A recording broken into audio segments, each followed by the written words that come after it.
ركزوا معايا يا جماعة في الفيديو ده مهم لأي حد بيربي بط. اللي مش هيسمع الفيديو ده لو هو بيربي بط مش هيعرف المعلومات اللي في الفيديو ده، هيبقى فايتك كتير. النهاردة اليوم الثالث من عمر البط.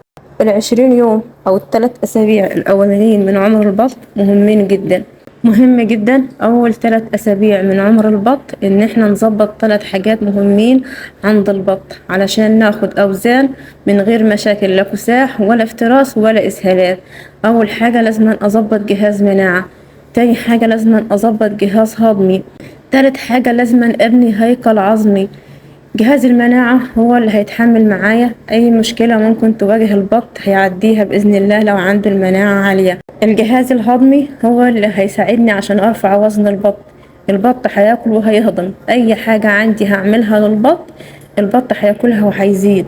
الهيكل العظمي عشان البط يتحمل معايا وزن، علشان البط يشيل معايا وزن. مستحيل يكون عندي هيكل عظمي ضعيف، هيكل عظمي ضئيل ويشيل معايا وزن. علشان يشيل وزن لازم يكون عندنا هيكل عظمي كويس يتحمل معانا الوزن والخطوات اللي احنا هننزلها للبط، وفي نفس الوقت ما يحصلش عندنا كساح.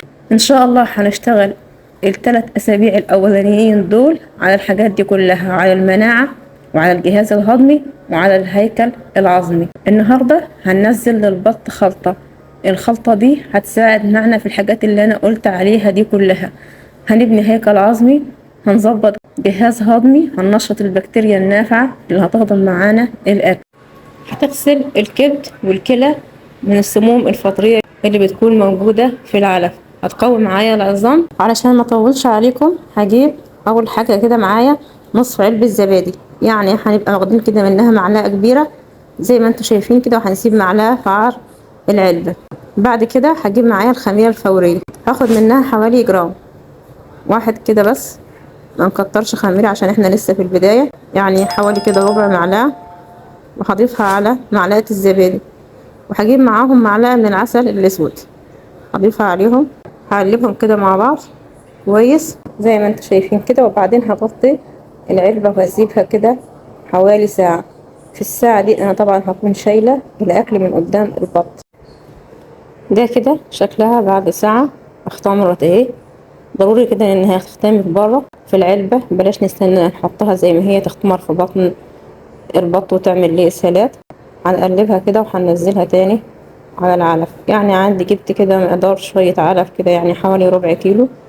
مقدار كده يفضلوا قدام البط حوالي 4 ساعات مثلا، مش عايزين نزود عن كده عشان ما يحصلش عند البط اسهالات.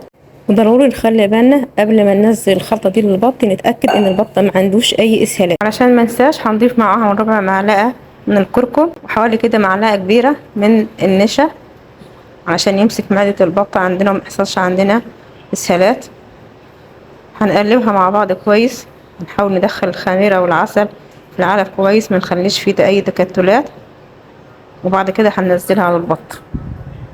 طبعا احنا قلنا من امبارح اننا بننزل مضادات حيوية، قلت اننا هننزل الفلوريكول في الفيديو بتاع امبارح، وهننزل التيلوزين والكوليستين، وهننزل معاهم اليانسون.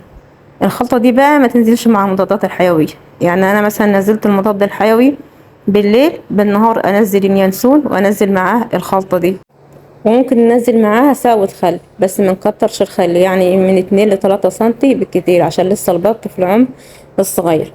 ولو البط عندنا تمام واموره تمام ومفيش عندنا اي مشاكل معوية ولا تنفسية، البط انا منزلة الخلطة دي حاليا دلوقتي بالليل. بلاش ننزل مضادات حيوية تاني. انا عن نفسي يمكن احتمال بكرة ما ننزلش مضادات حيوية لو لقيت البط كده تمام. انا ما عنديش الحمد لله اي مشاكل، البط مش بيسهل وما عنديش اي عطسة ولا عندي اي حاجة، ونزلت الخلطة دي النهاردة بالليل.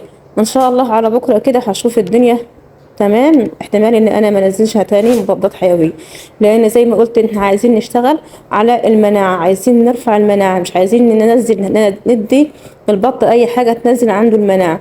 المضادات الحيويه دي من الحاجات اللي هي بتنزل المناعه، بس احنا بنحضن عليها لعل ان يكون فيه مشكله مع البط، مشكله تنفسيه او مشكله معويه نقدر نسيطر عليها من البدايه. ده يا جماعه كان فيديو النهارده، يا رب بقى يكون عجبكم. بس بامانه ما تنسوش ان انتوا تعملوا اشتراك للقناة وتفعلوا زر الجرس. مع تحياتي طيور نورة.